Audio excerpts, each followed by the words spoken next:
Good morning, everyone. Welcome to our virtual tour for the South Dakota Crop Testing Spring Wheat Trials. My name is Jonathan Kleinjan. I'm the Director of Crop Testing and the Extension Agronomist here for SDSU. With me today I have Dr. Karl Glover. Him and I will be walking through each of the varieties and talking a little bit about each one. And Dr. Emmanuel Byamukama will be adding a little bit about spring wheat disease issues. And finally, REID Christopherson is here from South Dakota Wheat Commission to discuss a few things on Wheat Commission's support for this trial and the role that they play. Okay, the first variety we have is Advanced. This is released from South Dakota in 2011. Getting a little bit of age on it. It's a little bit later maturing and still has pretty good yields in the central part of the state, but yields are starting to drop off a little bit. It is still hanging on, like you mentioned, in the central part of the state, so it's not finished yet. Okay, next we have AP Murdoch. This is our first entry from Syngenta. They are going back to the AP prefix on their varieties to kind of designate themselves as different from Syngenta AgriPro. This will be the shortest variety that we probably see in the trials. This is the second year we've seen Murdoch. It did fairly well last year in 2019, kind of throughout the state. So this looks like it has good potential for some decent yields. All right, next we have Bowl from the University of Minnesota. I believe this was released about 5 years ago. Bowl's 3-year yields in South Dakota trials are typically near the bottom, but this will have really good protein content, close to 19% last year in the trials. Okay, moving on, we have Boost. This is a release from South Dakota, a little bit later maturing variety. I'd say its claim to fame would be excellent BLS resistance. Yields probably around average in the trials. Yeah, this was released in 2015, like John mentioned, for its bacterial leaf streak resistance, which is, over the years, it seems to be something that we can't quite shake in the state of South Dakota. There's at least a little bit of bacterial leaf streak each year. So Boost is my attempt to lessen that problem. And it's also the latest of any of the South Dakota spring wheats that I've even ever seen. It's pretty late maturing, and that might be one strike against it, but it's got the potential to perform pretty well in South Dakota. Okay, next we're getting into the first of the cropland varieties. I believe we have 6 of them. This is CP3530. I think we've seen this for 3 years now, and it's actually performed very well. It's been in the top third statewide. Taller variety and a little bit later maturing, but overall a fairly good performer. And as we get into the Winfield or cropland spring wheats, I'd like to mention that they are all single season use only, so you can buy the seed and just use it for 1 year. Moving on, we have CP3903, also from Winfield, and this is a brand new one to me. A company advertised it to be a good balance of yield and protein with good disease resistance. We'll see how it does. Okay, next we have CP3910, also from Winfield. This is another new one. Company advertised it to have top-end yield potential and medium height and maturity. So again, to be determined in the South Dakota trials. All right, next we have CP3915, again from Winfield. This is the second year we've seen this variety. Last year it did fairly well in western and central South Dakota, yielding in the top third. Also pretty good test weight and grain protein content. Moving on, we have CP3888. This is a blend. If I recall, it's CP3504 and 3616. Yields have been right around average in the trials, so 3504 is a little bit later, higher maturing variety. Blends, I guess I don't see much advantage, but if you're a fan of blends, this is the only one that we have in the trials. Okay, the last entry we have from Winfield is CP3099A, and A is for awnless. You can see a very distinctive plant type here. Awnless material is more typical of the European and Canadian breeding programs, so it stands out quite a bit. This is advertised as a forage wheat with also very good grain yields. So they say it's actually 10 bushels an acre better than CP3530, which is a pretty good performer. So we'll see if it hangs in there in South Dakota, how it does. This is the first year for it. Okay, the next one in the trial is the newest release from SDSU. This is Driver, which was released last fall from our release committee. And I'm going to turn it over to Karl to talk about this one. Right, yeah, this was released last fall, so this being 2020, this is the first year of certified seed production in South Dakota. The largest ideas that come to mind with Driver for me are good standability, so it doesn't seem to lodge nearly as bad as some of my other materials. stands throughout the season up until harvest time, typically really well. And good heavy test weight. It does relatively well, I would say, in terms of yield. At some locations, it's very close to the top of the list. Not every location, unfortunately, but that's sort of the way it goes. But this is the newest release from SDSU. And in terms of maturity, pretty similar to Advance, slightly later than what a typical SDSU variety would be in terms of the maturity. But also it has pretty decent scab resistance or fusarium head blight resistance. So I'm looking forward to seeing how it does in the upcoming years. Okay, next we have Focus, which is another release from South Dakota State, I believe in 2012. I would say the claim to fame for this one would be its FHB resistance and fairly good test weight. Karl? Yeah, also it's one of the early ones. So this one and Brick are probably the earliest of the spring wheat varieties released by SDSU. And actually Focus was released as a replacement for Brick because Brick became pretty susceptible to leaf rust at about the time that this was released. And both of them had similar levels of FHB resistance. So with both Brick and Focus, earliness, heavy test weight, and high resistance to fusarium head blight were probably the most notable characteristics for both. Okay, next we have Forefront, also a release from South Dakota State, I believe in 2012. This one's a little bit taller, still seems to stand fairly well for its height. Pretty good consistent yielder. There has been some issues with head shatter in really good production years, although it's a problem that looks a lot worse than it is. However, I feel the popularity of this variety is dropping off due to that issue. Karl, do you have any comments to add? Well, you've covered it pretty well. Forefront is one of the taller spring wheats, and in terms of its maturity, it's about what you would expect or what would be common for the South Dakota materials. And like John mentioned, it does stand pretty well. I think it stands better than you would expect given its height, but it's probably on its way out now that it's 9 years old.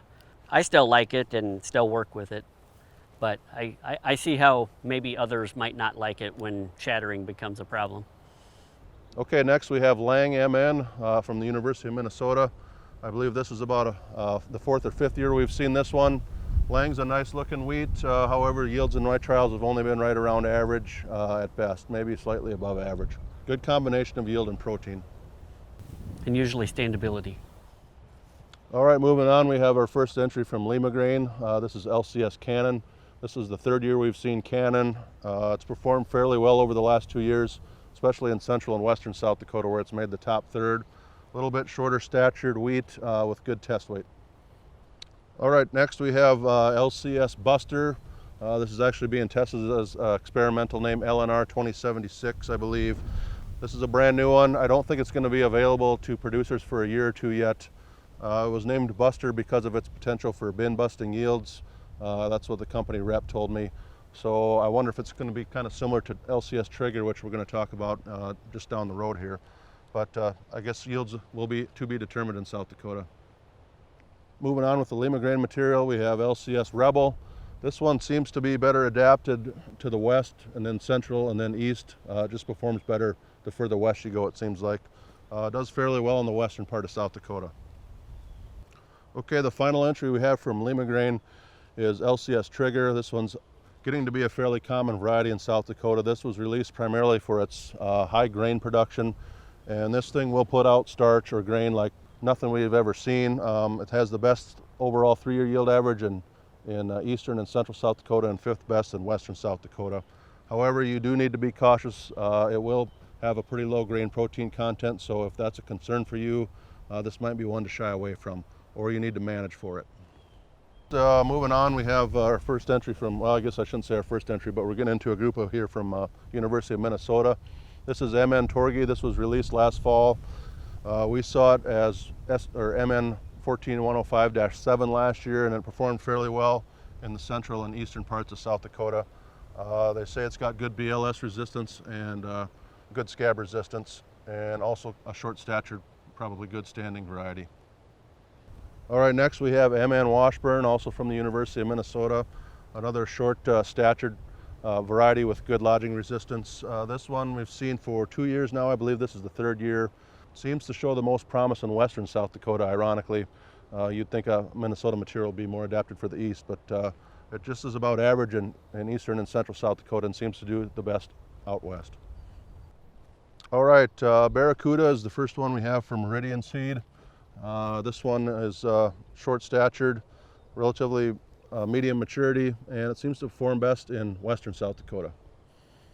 All right, next we have MS Chevelle from Meridian. This one, I think we've seen it for 5 or 6 years now, and it's been a very good performer in South Dakota, especially in the eastern and central regions. Medium maturity, medium tall. It did not have the best year last year in 2019, so we'll see if it rebounds a little bit again this year. But this one can put out some good yields. It's kind of a higher starch producer, lower protein producer, so you want to be aware of that, but we'll see if it rebounds again this year. All right, next we have MS Ranchero, which is the final entry from Meridian Seeds. This is a brand new one in 2020. They advertise it to be kind of an improved performance racehorse variety, so they're excited about yield potential of this one. They say it does better in western, more arid areas. We'll see how it does. Okay, next we have ND Froberg. This is from North Dakota State. This is their newest release. North Dakota State is back in the trials this year for the first time in a while. This one is going to be probably a good end-use quality, good milling quality wheat. Yield performance that I've seen in some of the regional nurseries has not been that outstanding, but we'll see how it does in the CPT this year. Next we have Prevail from South Dakota. Prevail, according to the variety surveys, is probably one of the most popular varieties in the state, and in the CPT it still yields very well in the eastern part of the state. Carl, I'll let you finish up with comments on this variety. Okay, yeah, this was released in, I believe it was 2013. And since then, and even up until this year, it's really been pretty popular throughout the state. There was one year when John and I were told that most of the wheat acres in the western part of the state were all planted to Prevail. So although it's 7 years old now, it's usually pretty competitive in terms of yield and test weight, and its protein is not bad. So it's hung on quite a while. It's been very popular, and I was glad to see that. As we go through the materials and look at these, you'll see a lot of them are pretty short, or what we call dwarf varieties. And this doesn't have a dwarfing gene in it. However, it was one of the first ones that I was able to release with a significantly, or at least noticeably, shorter stature than what would be associated with a typical historically descriptive South Dakota spring wheat. So I'm moving in that direction. Advance was my first attempt, and then Prevail, and then we'll talk about another one coming up here, but I'm moving in that direction too. Okay, and moving on, we have the final entry from Minnesota. This is Shelley. Shelley is what I would say is a little bit atypical of a Minnesota release, where it's a little bit more of a higher starch or grain producer and a little bit lower protein content, although still decent protein.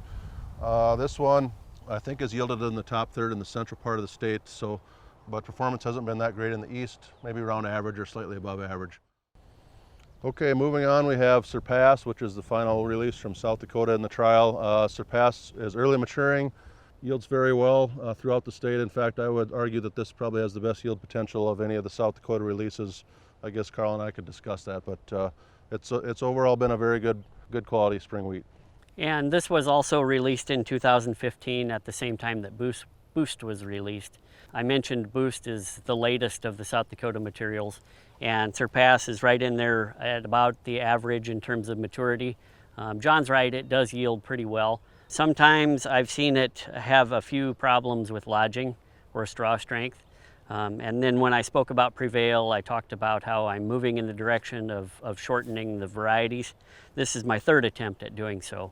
So it's a little bit shorter than a typical South Dakota release as well. Okay, moving on, we'll get into the SY prefix material from Syngenta, and the first one is SY 611CL2. This is their Clearfield variety. So if you're a fan of that program, this is the only variety that we're currently testing in the spring wheat trials with that trait. Overall, I'd say it's above average yielder, average to above. It's been in the top third in the central part of the state. Next we have SY Igmar, Cy Igmar. This one, very good yielder, especially in the eastern and central parts of the state, and also very good protein content, good standability. So fairly good choice from AgriPro. All right, moving on, we have Cy Rustler. Cy Rustler was released specifically as a spring wheat for South Dakota, and it seems to do very well, especially in the eastern part of the state. Overall, it's the third best 3-year average yielder. So if you're in the eastern part of the state growing spring wheat, this might be one you want to consider. The final variety we have from AgriPro is Cy Valda.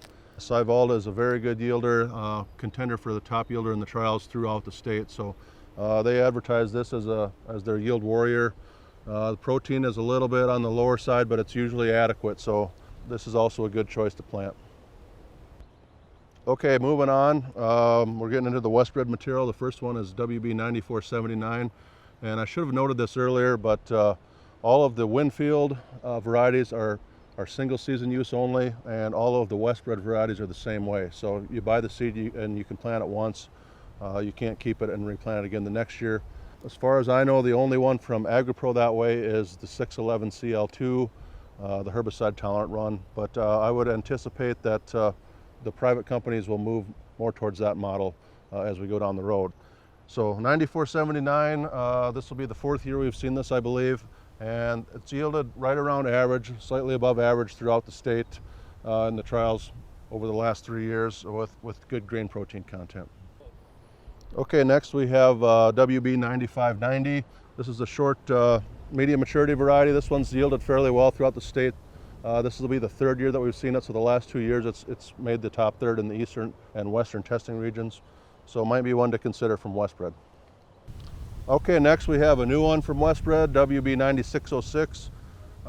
Company says it has excellent yield potential. This will be the 1st year that we've seen it, so I can't really comment too much more about it. I guess we'll see how it does. Okay, the last variety we're going to discuss today is WB 9719.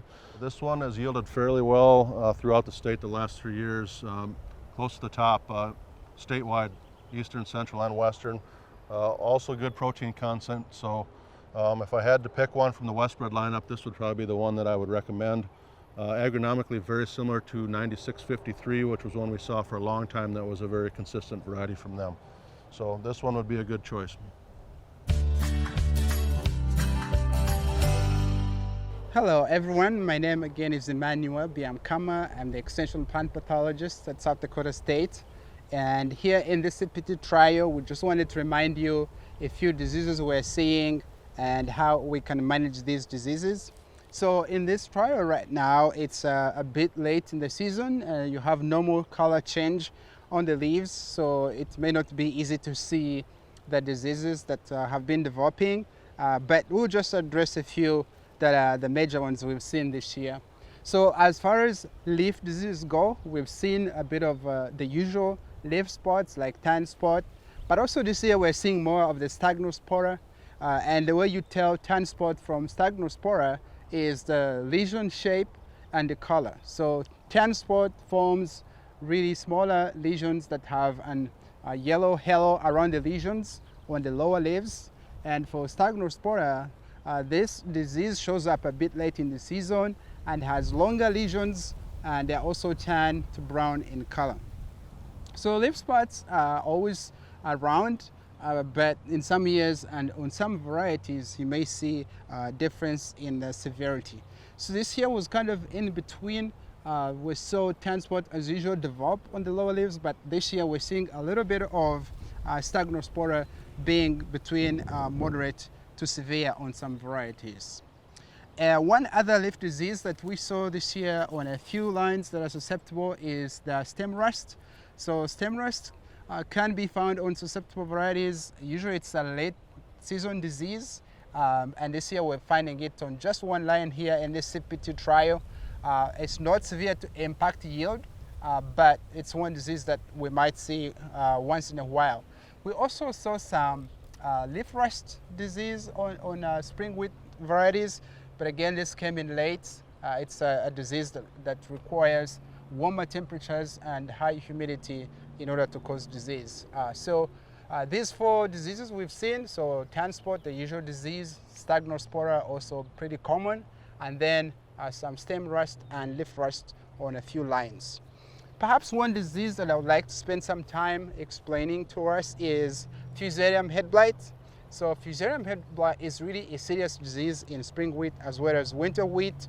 This disease will cause the heads to be bleached, and the heads that are bleached definitely have very light test weight, and also in addition to that, this disease causes mycotoxins like deoxynivalenol, or DON for short, and if grain has more than 2 parts per million, that grain could be rejected or docked at the elevator. So what is FHB, and how can we differentiate between Fusarium head blight and other problems in the field?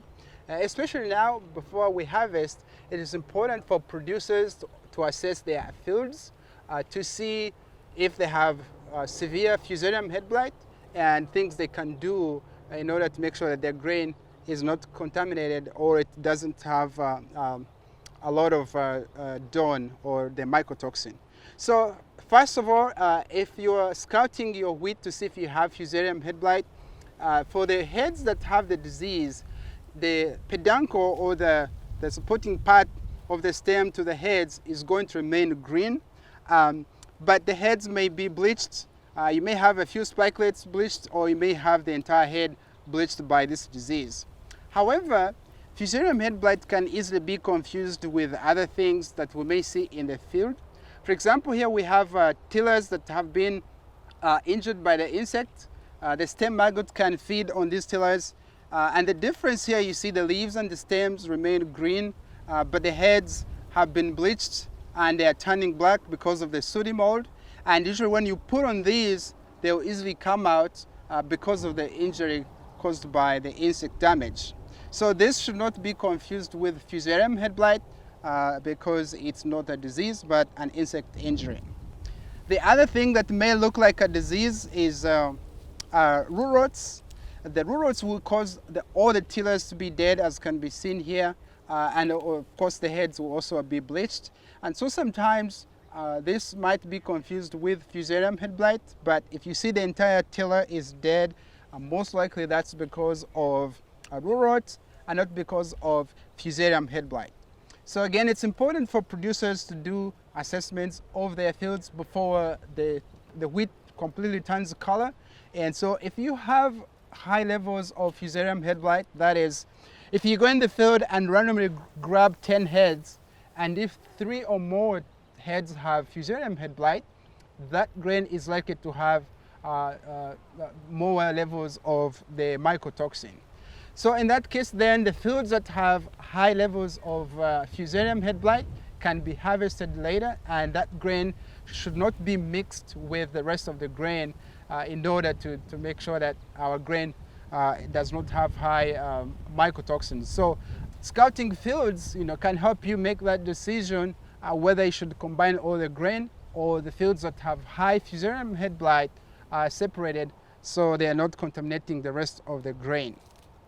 When it comes to managing Fusarium head blight, as you may have heard from the breeder, selecting a variety that's resistant to Fusarium head blight is really the #1 easy management practice that we can do. So make sure you're selecting a variety that has moderate or even really good resistance against Fusarium head blight. The breeders do a great job in incorporating resistance to Fusarium head blight. If you have a variety that is moderate resistant or moderately susceptible, then you may want to consider applying a fungicide in the future seasons. And a fungicide that's applied at flowering gives the best protection against Fusarium head blight.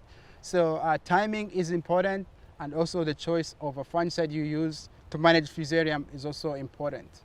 So Fusarium head blight is managed by triazole fungicides, and also a new fungicide that we have on market, the Meravis S. That's a fungicide that is recently released for controlling Fusarium head blight. So again, remember the timing of this fungicide, which is at flowering, when 50% of the plants are at flowering, and then also the choice of a fungicide to control Fusarium head blight. Perhaps one other disease that I should mention about that the agronomist and the breeder may have mentioned is the bacterial leaf streak. We see this disease more and more these days. And so it's a disease that can come from seed. It can also come from residue.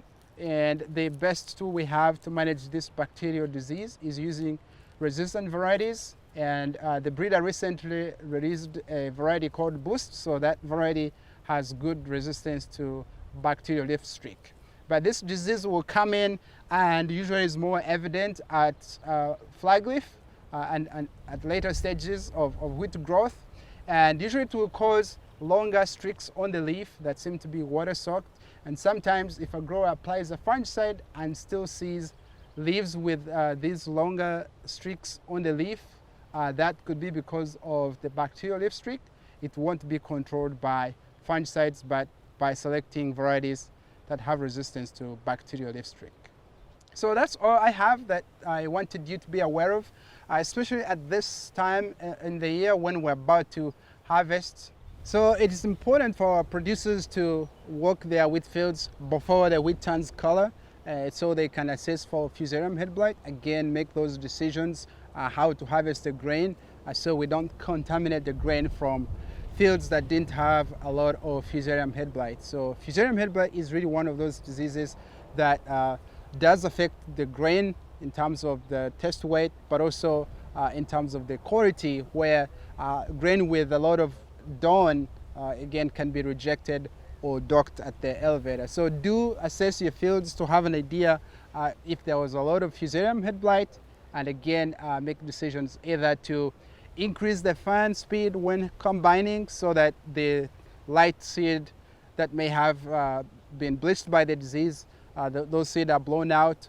or the seed that is contaminated with FHB is separated from fields where FHB was not as high.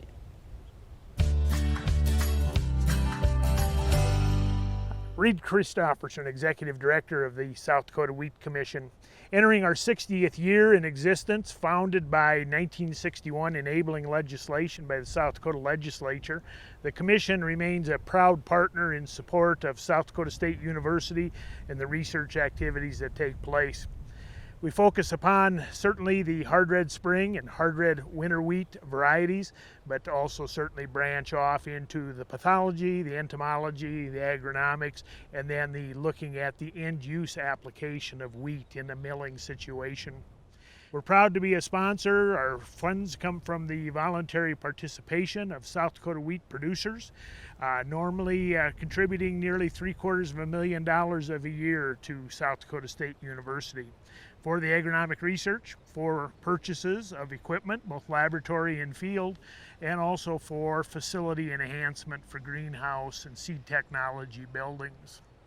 Looking historically at our participation with South Dakota State University over the last 2 decades and 20 years, funded over $10 million of wheat research projects. If you factor that back over 60 years of history, we have made a phenomenal enhancement to the research at SDSU through the participation of our South Dakota wheat producers reinvesting in their industry for agriculture in our state. Okay, I'd like to thank you guys for joining us for our spring wheat virtual tour today, and thank you to my colleagues for participating. Also like to add a couple comments. I'd like to thank the South Dakota Wheat Commission for their support with the spring wheat and winter wheat trials. And if you want the handout to accompany the virtual tour today, it's available on the extension website. Just go there and you should be able to search for the spring wheat self-guided tour and find this handout to download, and you can follow along as you watch the video. Thank you.